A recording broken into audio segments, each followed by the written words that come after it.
5경기 연속골을 달리던 손흥민 선수가 정작 이번 경기에서는 슈팅 찬스 한번 제대로 잡지 못했습니다. 안녕하세요, 축구 열정입니다. 오늘은 LAFC와 치바스 과달라하라 사이에서 펼쳐진 2026 리그스컵 1라운드 경기를 낱낱이 분석해 드리겠습니다. 승리는 챙겼지만 손흥민 선수를 제대로 활용하지 못한 이 경기의 이면에는 분명히 짚고 넘어가야 할 전술적 문제가 숨어 있습니다. 끝까지 보시면 왜 감독이 손흥민 선수를 승부차기 직전에 교체하는 초강수를 뒀는지 그 이유까지 함께 알게 되실 겁니다. 먼저 리그스컵이 어떤 대회인지 간단히 짚고 넘어가겠습니다. 리그스컵은 미국의 메이저리그 사커와 멕시코의 리가 MX 북중미를 대표하는 두 리그의 팀들만 참가하는 국제대회입니다. 쉽게 말해 미국과 멕시코 리그 중 어디가 진짜 강한지를 가리는 맞대결의 장인 셈이죠. 각 리그에서 18개 팀이 출전해 리그 페이지에서 3경기씩 상대 리그 팀들과만 붙고 각 리그 상위 4팀만 토너먼트에 진출합니다. 18팀 중 단 4팀만 살아남는 구조이니 사실상 한 경기도 놓칠 수 없는 대회입니다. 그런데 여기서 특이한 점이 있습니다. 무승부가 나올 경우 바로 승부차기로 돌입해 승점 1점을 놓고 다시 한번 겨루는 방식입니다. 승부차기 승리 시 승점 2점을 가져가는 구조인데 이 독특한 룰이 이번 경기 결말에 결정적인 역할을 하게 됩니다. 그 이야기는 잠시 후에 다시 나옵니다. 자, 그럼 이번 경기 상대인 치바스 과달라하라는 어떤 팀일까요? 치바스는 리가 MX를 무려 12번이나 제패한 멕시코의 전통 명문 구단입니다. 지난 시즌 후반기에도 리그 2위를 기록할 만큼 저력 있는 팀이죠. 다만 최근 3경기 성적이 1승 1무 1패로 다소 흔들리고 있다는 점은 LAFC 입장에서 분명히 기회였습니다. 반면 LAFC는 최근 5경기에서 4승 1무 완전히 불이 붙은 상태였고 홈 경기 2점까지 더해져 유리한 조건에서 경기를 시작했습니다. 여기에 5경기 연속골을 달리고 있던 손흥민 선수의 득점포까지 기대할 수 있었으니 분위기만큼은 완벽했습니다. LAFC의 마르코 도 산토스 감독은 이 중요한 첫 경기에 주전 풀가동을 선택했습니다. 골키퍼 토마스를 중심으로 홀링스드, 포티어스, 은코시, 체베르코로 수비진을 구성했고 중원에는 쇼니에르, 델가도, 틸만, 다비드 마르티네즈를 배치했습니다. 그리고 최전방에는 손흥민 선수와 드니 부앙가 선수가 함께 섰고 손흥민 선수는 이번 경기에서 캡틴 우고 로리스의 결장으로 주장 완장까지 차고 나섰습니다. 치바스 역시 멕시코 국가대표 선수들이 대거 포진한 강력한 라인업을 꾸렸습니다. 여러분도 이 라인업만 보면 팽팽한 승부를 예감하셨겠죠. 하지만 솔직히 말씀드리면 전력상 치바스가 전반적으로 밸런스와 중원 퀄리티에서 한 수 위의 팀인 것은 사실이었습니다. 그래서 홈 경기임에도 LAFC는 경기 초반부터 볼 점유와 주도권 싸움에서 다소 밀리는 흐름이 이어졌습니다. 전반전 볼 점유율이 약 47대 53 정도였는데 크게 차이가 나는 수치는 아니지만 체감상 치바스가 경기를 이끌어가는 분위기였습니다. 그런데 여기서 LAFC의 전술이 빛을 발하기 시작합니다. 마르코 도 산토스 감독 체제에서 LAFC는 중원 점유보다 수비 라인을 내리고 역습으로 승부하는 방식으로 최근 좋은 결과를 만들어 왔습니다. 이른바 단단히 잠그고 빠르게 찌르는 방식인데 제가 보기엔 이건 마치 상대가 먼저 들어오도록 허락하는 것처럼 보이지만 사실은 공간을 의도적으로 내주고 역습의 칼날을 가는 전략입니다. 치바스는 볼을 많이 가졌음에도 꽉 내려앉은 LAFC 수비 블록을 전혀 뚫지 못했습니다. 전반 2분 알바라도의 중거리 슈팅은 너무 멀어서 위협이 되지 않았고 전반 20분이 되도록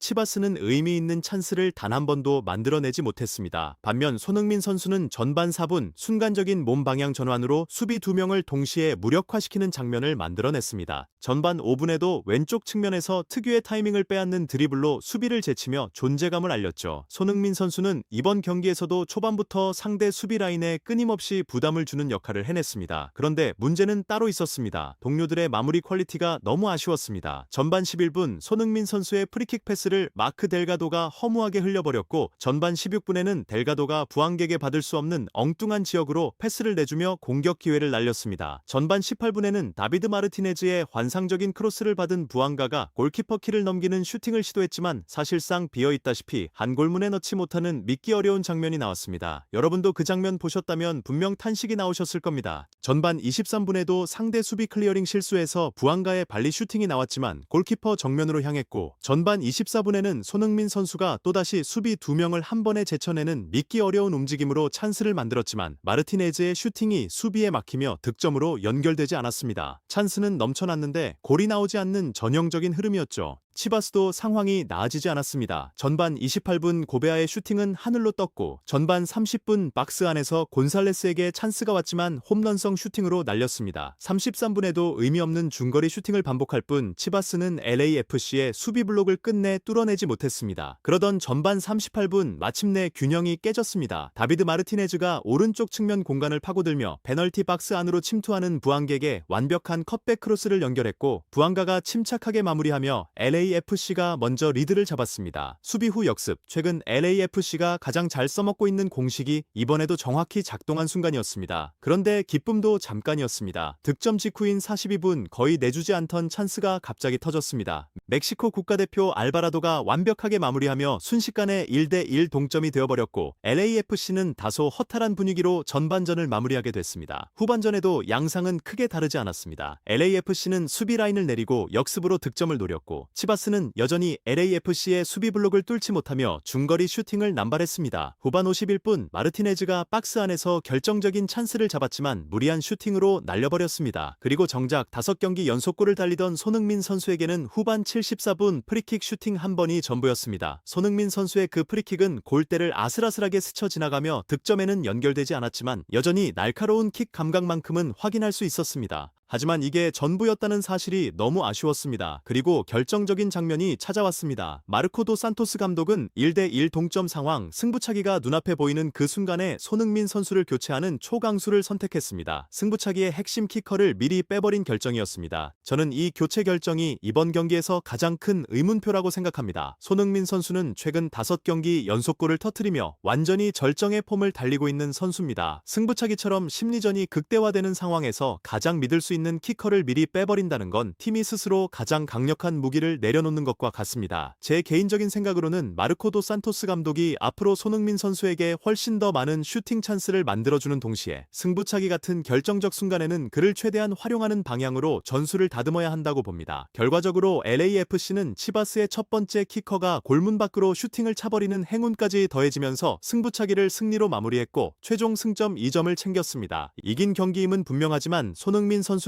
제대로 활용하지 못했다는 아쉬움은 분명히 남는 경기였습니다. 여러분 생각은 어떠신가요? 손흥민 선수를 승부차기 직전에 교체한 감독의 결정, 여러분은 옳은 선택이었다고 보시나요? 댓글로 여러분의 의견을 꼭 남겨주세요. 이 분석이 도움이 되셨다면 구독과 좋아요, 그리고 알림 설정까지 부탁드립니다. 다음 영상에서는 리그스컵 2라운드에서 손흥민 선수가 드디어 폭발할 수 있을지 그 가능성을 집중 분석해 드리겠습니다. 축구 열정이었습니다.